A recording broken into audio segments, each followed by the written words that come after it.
If you're someone who sits for the majority of the day, whether it be sitting at home, at the office, driving, or just general inactivity, then odds are your body has over time adapted to become a very efficient sitter. Yes, your body over time actually gets really good at sitting by turning off certain muscles and overactivating other muscles.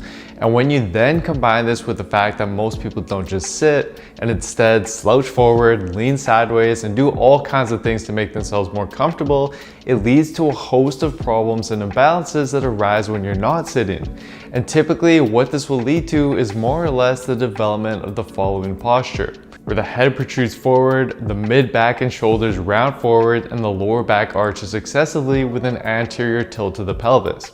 And to make matters worse, this posture is often accompanied with a host of asymmetries created by various sitting habits, which can lead to one side of the body being tighter than the other, and as a result create a slight drooping on that one side, for example, which all in all can lead to tightness and aches and pains in the neck, the shoulders, the lower back, and various other areas, while making it difficult to properly execute various exercises in the gym, let alone comfortably stand and move throughout the day. But luckily there are easy ways to reverse this and prevent it from worsening if you spend the majority of the day sitting, because based on the analysis of multiple papers, we know that these various postural patterns created by sitting are simply a result of various muscles that have become underactive and weak over time, and other muscles that have become overactive and shortened over time, which in effect pull your body into this new posture.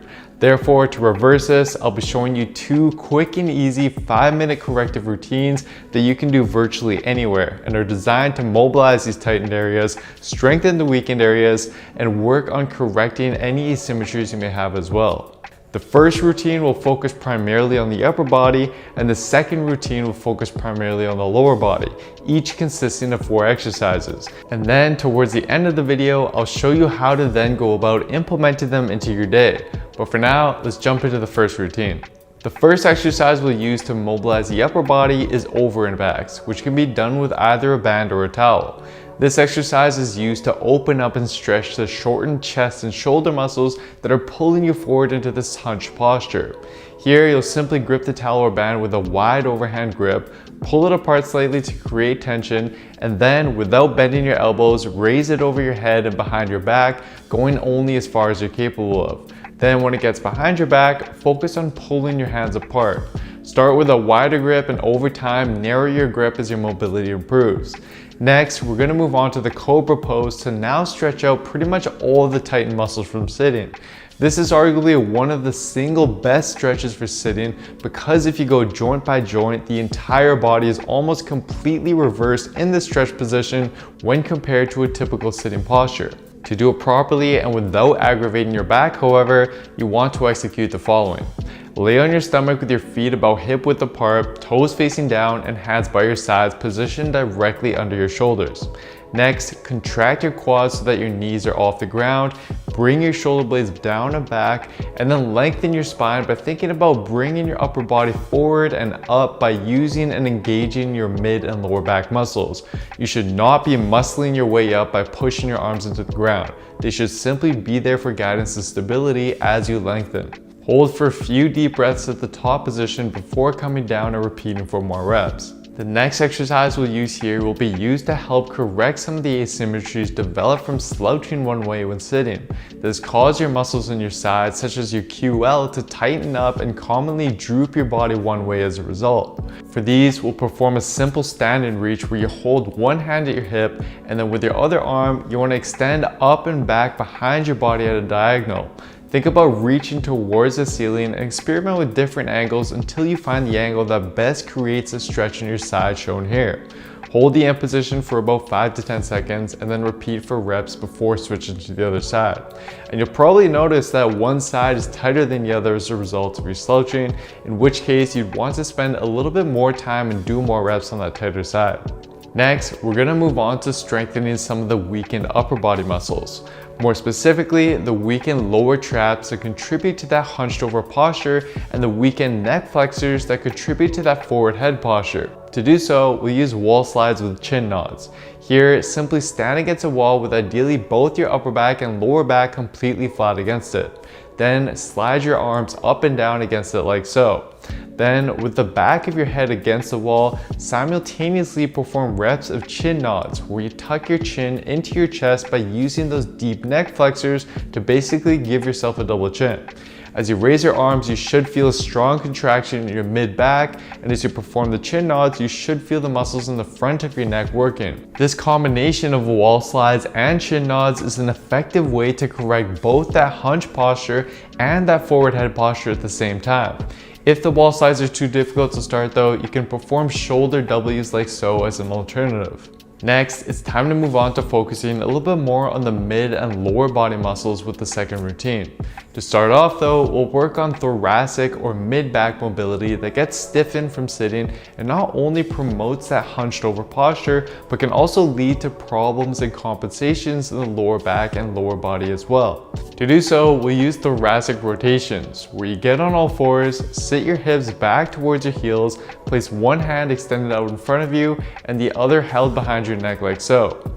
Then simply bring your elbow down towards the floor, and while following your elbow with your eyes, rotate your elbow up towards the ceiling as far as you can. Hold the top position briefly and then come back down for more reps before moving to the next side.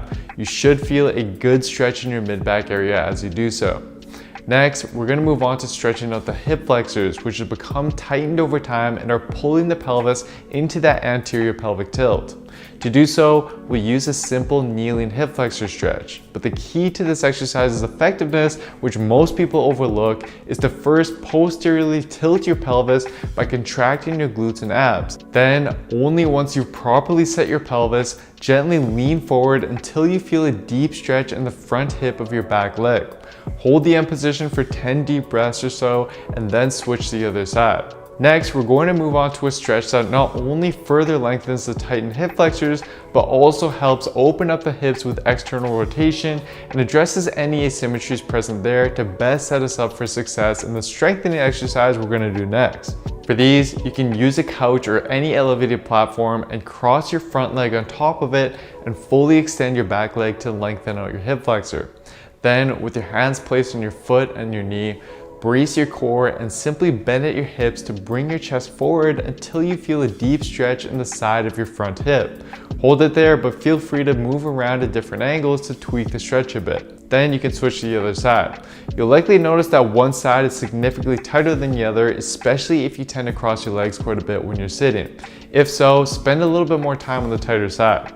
And if needed, an alternative is to perform this similar stretch but seated with your foot rested on your opposite knee, and again leaning forward by dropping your chest until you feel a stretch.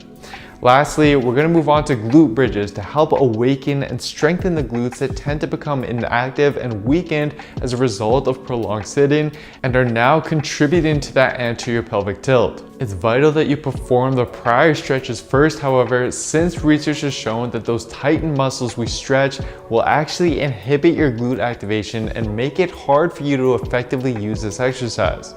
So, to perform your glute bridges, lay on your back with your knees bent and feet flat on the floor. Then, first move into posterior pelvic tilt by contracting your glutes and abs. Once that's set, use your glutes to thrust your hips into the air while keeping your back straight rather than arched. Hold the top position while contracting your glutes before coming down for more reps. Over time, you can then progress to single leg glute bridges as you get stronger, which can help correct any strength asymmetries you may have in your glutes. So here are the 2 routines, all summarized with rep ranges and timing guidance for each of the exercises. As for the best way to implement this, there is some research in office workers indicating that for the highest levels of productivity throughout the day, you should take a short break after every 52 minutes of work. Therefore, a good way to easily incorporate these routines is to alternate between each of them after every hour or so of seated work during the day. Regardless though, I'd suggest aiming to perform both of these routines at the very least once a day, and ideally each twice a day if you do sit quite a bit, as it's the consistency and the frequency with these routines that's key. But keep in mind as well though guys, that sitting is just part of the problem. I mean, we see similar postural imbalances in those who stand all day as well. The real problem is not taking regular breaks, not being aware of your posture throughout the day, and just not moving enough in general. So focus your efforts on improving those aspects while incorporating the routines mentioned in this video, and you'll be able to create positive, long-lasting changes, and as a result, look, feel, and perform that much better. And for a step-by-step holistic program that shows you exactly how to train and eat to build muscle and lean down without overlooking key muscles like the one shown in this video, then simply head on over to builtwithscience.com to take the analysis quiz and discover what science-based program is best for you and where your body is currently at. Anyways, that's it for today, guys. I hope you enjoyed this one. Please do me a favor and show your support by giving the video a like, leaving a comment down below as to what you'd like to see me cover next, subscribe to the channel, and turning on notifications for the channel as well, as this all really does help me out. Thank you so much, everyone. I'll see you next time.